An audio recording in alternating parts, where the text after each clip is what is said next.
Hi everyone.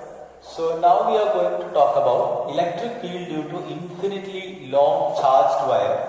So here one wire I have given. So first of all we will discuss the arrangement or the thing about the Gaussian surface. Then we will talk about the remaining thing. Okay. So first listen, all of you listen. So first we will discuss. Look at this. Here this wire is included or we have taken a Gaussian surface which is a cylindrical surface. Since it is a long wire, so we have seen that in previous explanation of Gauss's law, we discussed one thing, that for point charge we can define a spherical surface, because by using the symmetric theory or symmetry argument, we can say that for point charge it is fine. For point charge, it is the spherical surface is fine. But when we consider, for example, suppose this is what our wire, long wire, and we cannot consider a sphere here, because it will not be asymmetric. It will not be symmetric towards the charge distribution.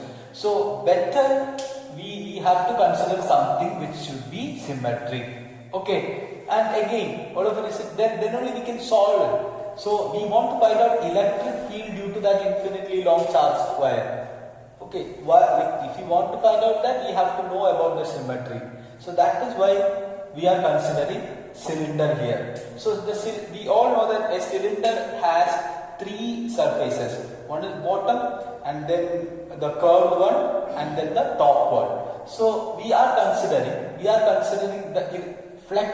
the flex is equal to, the total flex is equal to surface integral E dot dA, which is equal to surface integral E dot dA of cylindrical surface, that is this curved or cylindrical surface, plus surface integral E dot dA of top surface plus surface integral E dot dA of bottom surface.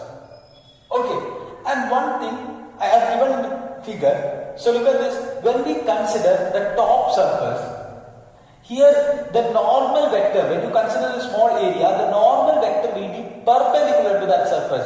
Suppose this is the top surface, normal will be perpendicular to that. And electric field will be in this direction. Look at this. This is the charge distribution. Electric field will be always going away from in this direction. So the angle between them 90 degree. So one thing it is very clear, here E dot dA is equal to 0. Why? The angle cos theta will be 0, the angle between them 90 degree. And another one, what about in bottom? Bottom side also same. So look at this, normal vector is in this direction, electric field is in this direction. So integral E dot dA, the flux associated with the bottom surface, that will be also equal to 0. So now we have one more surface, that is a curved surface or the cylindrical surface.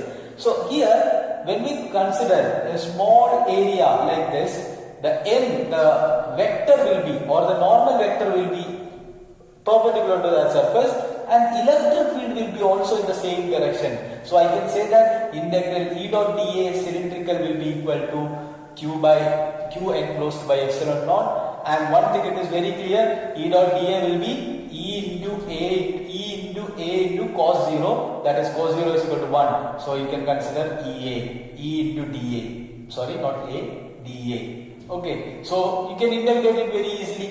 E into integral dA is equal to. Now you just look at this. How much will be the charge enclosed by the surface? How much will be the charge enclosed? One point it is given. The charge density of this wire is equal to, the linear charge density is equal to lambda. Linear charge density is equal to lambda. And the total length associated, or the total length included. So look at this. Here the wire is enclosed by this much length. So L is equal, that will be equal to L. Okay. So I can say that the charge will be equal to lambda into L. Why? Because lambda is the linear charge density into L, that will be equal to the total charge associated, or the total charge enclosed. to look at this.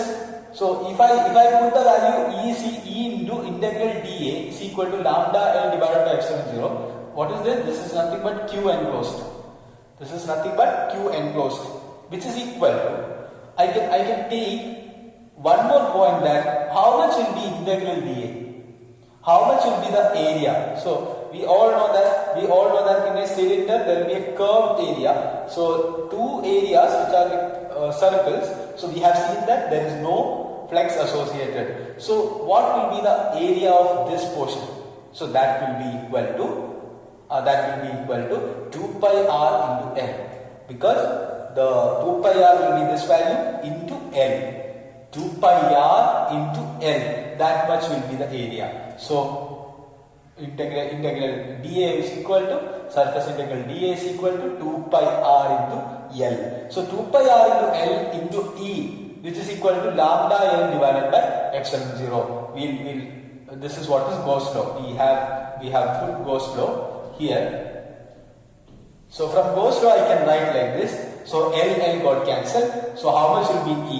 E will be equal to 1 by 2 pi r epsilon 0 into lambda, or I can write it as E vector E is equal to 1 upon 2 pi epsilon 0 into lambda by r into r cap. What is r cap? R cap will be the direction. And one thing it is very clear. In which direction? The electric field direction will be perpendicular to the surface. At each point it will be perpendicular to the surface. It is very clear that. Okay, so this is what is the equation of electric field due to a uniformly charged infinite long wire. Okay, so this is what is the first application of Gauss law. And one more thing here I would like to say. Listen. This value, if you do it by uniform charge distribution, if you do it by Coulomb's law, you will get the same result. So by using uniform charge distribution integration. Okay, thank you.